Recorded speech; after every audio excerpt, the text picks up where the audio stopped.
The tears of little Mmesoma. In Oheli village, joy radiated from the beautiful girl, Mmesoma. Mmesoma and her mother shared every moment, from cooking to quiet evenings. Then, a sudden downpour brought an unimaginable tragedy. The accident claimed the life of Lolo Adaze.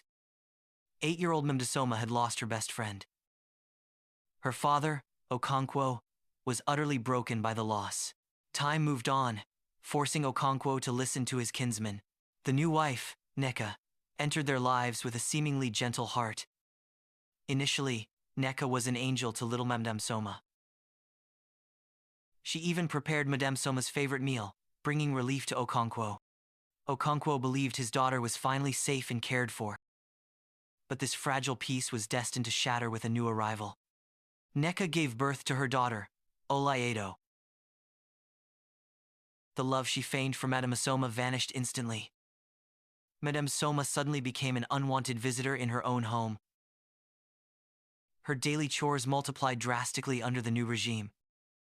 Her clothes were neglected, and her duties overwhelmed her young shoulders. The house became a place of constant fear and mounting labor. Every mistake, no matter how tiny, was met with a swift, painful slap, and any tears Mmesoma shed only fueled her stepmother's rage. Okonkwo noticed the decline, but Nneka always played the victim. "She hates me because I gave birth to a child," Nneka sobbed. Confused and weary, Okonkwo would sadly walk away from the conflict. The cycle of abuse continued, unseen by all but the closest observers. One evening, Mmesoma returned from the distant stream, utterly spent. Her exhaustion was too great, and she tripped near the compound entrance. The sound of shattering clay echoed through the twilight air. Nneka erupted from the hut, consumed by rage. "That pot was my mother's.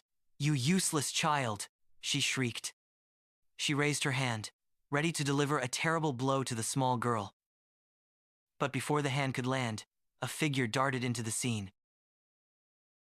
It was Mama Ojugo, the elderly woman who had watched everything in silence. The elderly woman's voice thundered across the compound. "Enough!" she thundered. "Do you think God is blind to your cruelty?" Other neighbors, alerted by the shouting, began gathering around the tense scene. Okonkwo rushed out from the hut, drawn by the commotion. The entire compound fell into a stunned silence, waiting for the next sound. For the first time in months, Mmesoma found the courage to speak. Her voice, though trembling, cut through the quiet. "Papa, I am tired. I am tired of suffering. I miss my mother."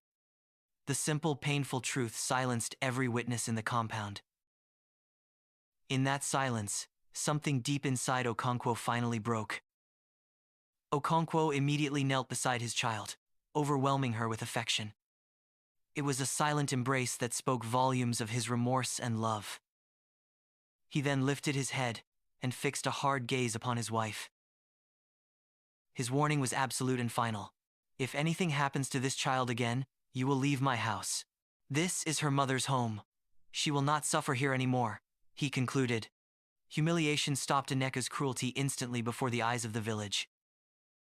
She never dared to raise a hand against Mmesoma again. Okonkwo became fiercely protective of his only daughter. He bought her new clothes, brighter than anything she had worn before. He began cooking with her again, recreating the happy memories of her mother. The pain of loss remained, but the suffering had finally ended. The deep scars of the past years did not vanish overnight. But slowly, tentatively, Mmesoma began to find pieces of herself again. Her bright smile, once lost, started returning to light up the compound.